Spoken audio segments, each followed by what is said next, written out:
This is my WWE Battleground 2013 pay-per-view review. The pay-per-view just went out there a little while ago. As far as my thoughts on the show from WWE, this was not a good show from WWE. This is one show I would tell people just to skip. You're not going to really be missing much.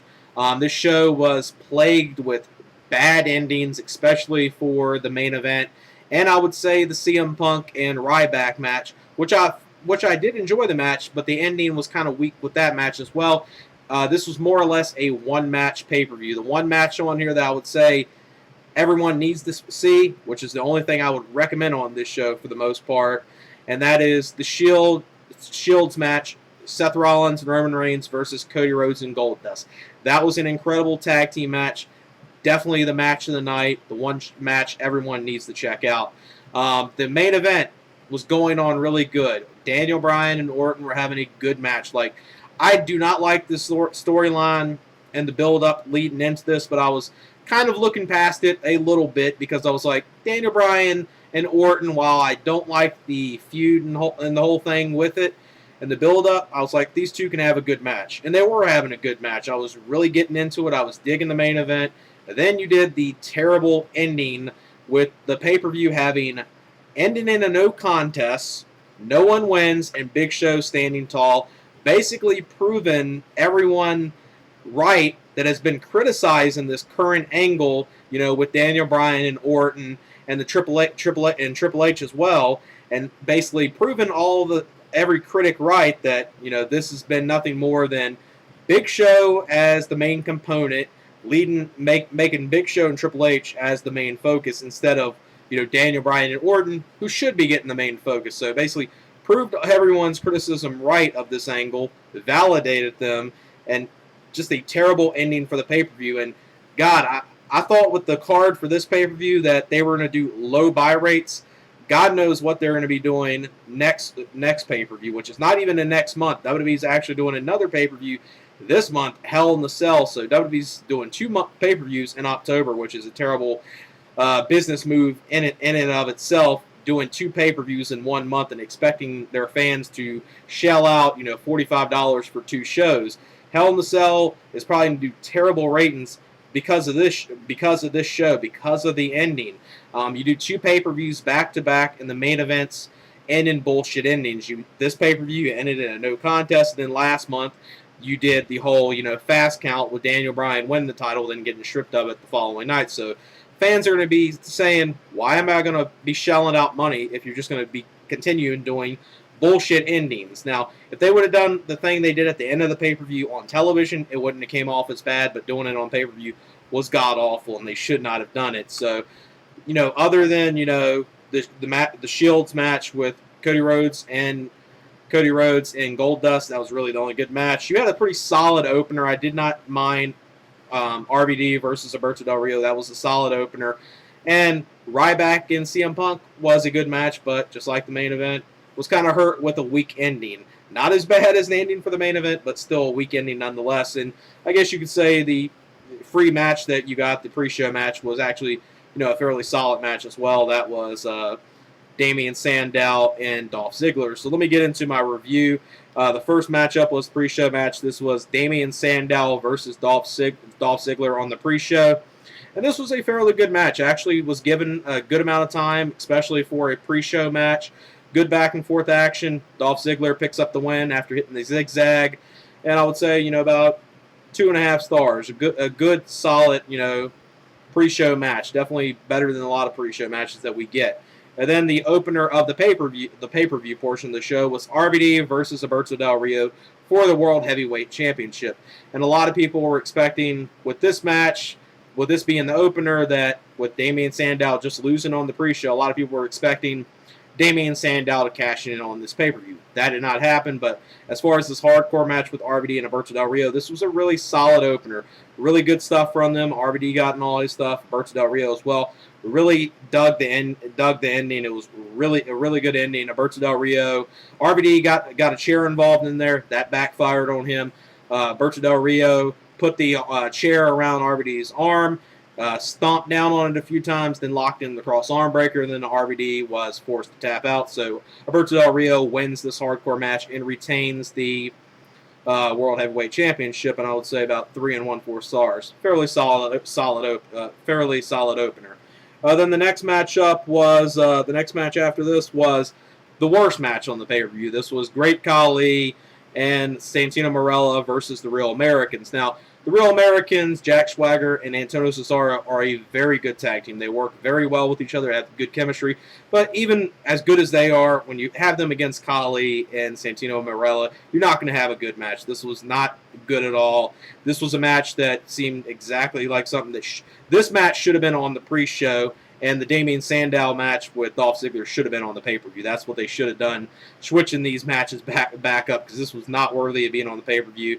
If it was on the pre-show, it might have not looked as bad, but definitely the worst match on here. Antonio's the only good part of this, memorable part of this match, was Antonio Cesaro did pick up the Great Khali as much as he could. Didn't pick him up much, but he did somewhat do the giant swing to Great Khali, and that's the way the match ends, with Antonio Cesaro picking the win, pinning Khali, and the Real Americans won this match 1 3/4 stars. Then the next matchup was Curtis Axel versus R-Truth for the IC title. Just like the previous match, I couldn't get into this match that much at all. I like R-Truth. Curtis Axel, I'm still kind of lukewarm on, and I don't hate him as much as I used to. I'm starting to come around him a little bit. But R-Truth, just doesn't seem like he's, trying his best in WWE at this moment. Curtis Axel retains, a watchable match at best. I would say, probably, 2 stars at best. Then the next matchup was Brie Bella versus AJ Lee for the Divas title. This was actually a decent Divas match. You would expect, AJ has been doing really good as the Divas champion, and I hope they keep it on her for a little while, because she is kind of helping the Divas division out with her being champion. And it was a fairly okay Divas match. Nothing to write home about, but not a terrible match. About, 1 3/4 stars, 2-star match. AJ Lee retains the Divas championship. Then the next matchup was by far the match of the night. The one match on the show I would say everyone needs to go out their way to see. This was Seth Rollins and Roman Reigns, The Shield versus Cody Rhodes and Goldust. And the stipulations for this match were, if Goldust and Cody Rhodes won this match, they would get their jobs back into WWE. And then if The Shield won, they would be banished forever, and they would be gone from WWE and not be reinstated with the company. And this was a great tag match. Goldust has really been, proving himself in the recent weeks. This has been really one of the best storylines going in WWE right now. The stuff with the Rhodes family, that's really the only thing going on good in WWE right now. I guess you could say the CM Punk and Ryback stuff hasn't been bad, but the whole Daniel Bryan and Randy Orton, Triple H, and Big Show's involvement, so that's been a terrible angle. But one of the shining graces on Raw have been the Rhodes family, and this was an incredible match. Goldust was doing some great stuff. Cody Rhodes looked good as well. I mean, the Shield, whenever they have a match, for the most part, the Shield are going to have a great match, pretty much whoever they're taking on. And Cody Rhodes and Goldust pulled out everything. This was just an incredible tag team match. Felt like a classic, tag team match from back in the day. Just loved it from beginning to end. One match everyone needs to check out really bad on this pay-per-view. And the end of the match comes when Cody Rhodes hits the crossroads onto Seth Rollins, pins Seth Rollins, and Cody Rhodes picks up the win for him and Goldust. So Cody Rhodes and Goldust are back within the company. The Rhodes family celebrates, and once they get on the stage, you see some members of the roster come out there, celebrating their win. Just a great moment and a great tag team match. The one match on the show everyone needs to see. I would give the match, 4 stars, maybe even 4 1/4 stars. It was really good.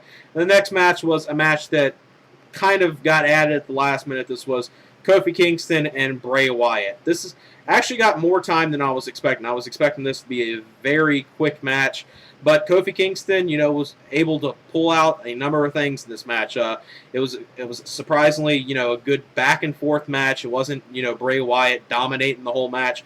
I mean, Kofi Kingston had a lot of offense in this match, a lot more than I was expecting, and that's great to see. I mean, Kofi Kingston's one of those wrestlers that I'm always entertained to see. I mean, he's entertaining to watch all the time.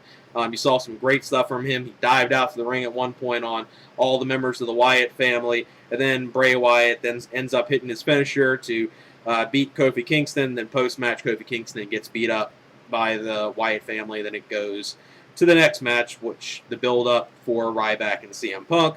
That match then takes place, Ryback and CM Punk. This was actually a fairly good match. I didn't mind it. It was, built up fairly well, I thought. And as far as the match, it was a good match. It wasn't a great match. It was a good match. Some really good stuff from CM Punk and Ryback. Some good back and forth action from both of them. Really, the only part I had a problem with this match was the ending of the match. I thought if CM Punk would have hit his finisher at the ending, it would have came off much better. At the ending, you saw Paul Heyman outside the ring. He had the kendo stick, and it was looking like CM Punk was going to get hit with the kendo stick. And then you saw before that, after that, CM Punk then gets hit with the heel hook, and then Ryback hits the power bomb, and then towards the end of the match, CM Punk basically low blows Ryback when the referee's trying to stop Paul Heyman from using the kendo stick, and CM Punk doesn't lose. CM Punk wins with the low blow. Just a very weak ending. I kind of wish he would have hit the go to sleep instead. Would have came off better. Kind of weak ending. 3 stars, maybe 3 1/4 stars. Then you had the main event, and this is a match I kind of already ranted about, but I will get into it once again just because this is the last match of the show. This was Daniel Bryan versus Randy Orton for the WWE title, the vacant WWE title. Obviously, last month, Daniel Bryan won with the whole fast count, then got stripped of the title. Then this match was going to take place to crown, the WWE champion. And WWE does probably one of the worst business moves after you do a pay-per-view with a bullshit ending. The last thing you want to do on your next pay-per-view is do even a worse bullshit ending, and that's exactly what they did on this show. I already said I was liking the match with Daniel Bryan and Randy Orton. I thought they were having a really phenomenal match. Great stuff from them. Good back and forth action. Just liked the match a lot. But then the ending was god-awful. I thought they were going to kind of save it a little bit because it came off first really bad. Then I thought they were going to do something to save it, but they didn't. Towards the end, you see Big Show come out there. His music hits. He comes out there. He pulls the ref out, then knocks out Daniel Bryan. Then another ref comes out. Randy Orton's going for the pin. Looks like this is going to end with Randy Orton winning the title in this bullshit fashion with Big Show's help. Then when Orton goes for the pin, Big Show pulls that ref out. Orton's dismayed, doesn't know what's going on. Big Show then knocks out Randy Orton. And before this, when he knocked out Daniel Bryan, he was acting like he's conflicted, like he was just forced to do this, and he did not want to do this. Then, he gets in there and knocks out Orton. And what I was expecting to happen, which this would have made Daniel Bryan look very weak as a champion, but it looked like what they were in a plan to do, at least what I thought, because I did not think they were going to end with no one winning in a no contest. I thought they were going to end with, both of them being knocked out, but Big Show, breaking away, not wanting to be the corporate shill. That's kind of what they look like they're doing with this storyline. And I thought he was going to pick up Daniel Bryan and place him on Orton, and the other ref that got knocked out first will, be revived and come in the ring and count the 1, 2, 3, and then you'll still have a conflicted ending, but you'll actually, look like you have, someone winning the title, even though probably the same thing that happened last month after the pay-per-view on Raw probably would happen yet again. So you still would have had a bullshit ending, but it might have came off a little better if they did it that way. Just that bullshit ending right there, and the way that one of the worst endings I've seen in a long time on a pay-per-view. I give the match, 2.5 stars, and that's really not saying anything bad about Orton and Daniel Bryan. It's just the booking and the way the whole thing was done at the end of the night. Because match-wise, I was really enjoying the match. It was just the terrible ending they did. The pay-per-view ends with Big Show standing tall, and like I said at the beginning of the video, basically proves everyone right that this whole feud has been never, Daniel Bryan. It's never been, even Randy Orton. It's always been Big Show. And what's Big Show going to do, and where's this going to lead? looks like we'll be seeing Big Show and Triple H. One thing no one wants to see, and God, if that takes place at WrestleMania, that would be a terrible match to see. I remember many years ago they did the Big Show and Triple H feud, and it was one of the worst feuds I've seen in a long time back then. I even remember attending a house show, and it was one of the worst house shows I've ever attended from WWE, with that being the main event. And God, just hope they don't do that. As far as the show, I think you can tell with the show I did not like the show that much at all.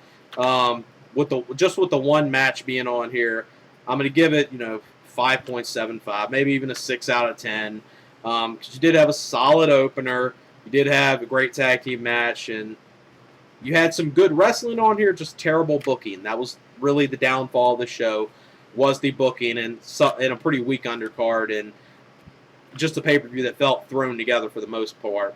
And what it's probably going to feel like, in 3 weeks or so when we have the Hell in the Cell pay-per-view, because that's going to be pretty much thrown together as well. The one thing that might be able to say that is that they do a Hell in the Cell match with the Rhodes and with the Rhodes family and the Shield. I would like to see that take place at Hell in the Cell. But yeah, that's it for my WWE Battleground 2013 pay-per-view.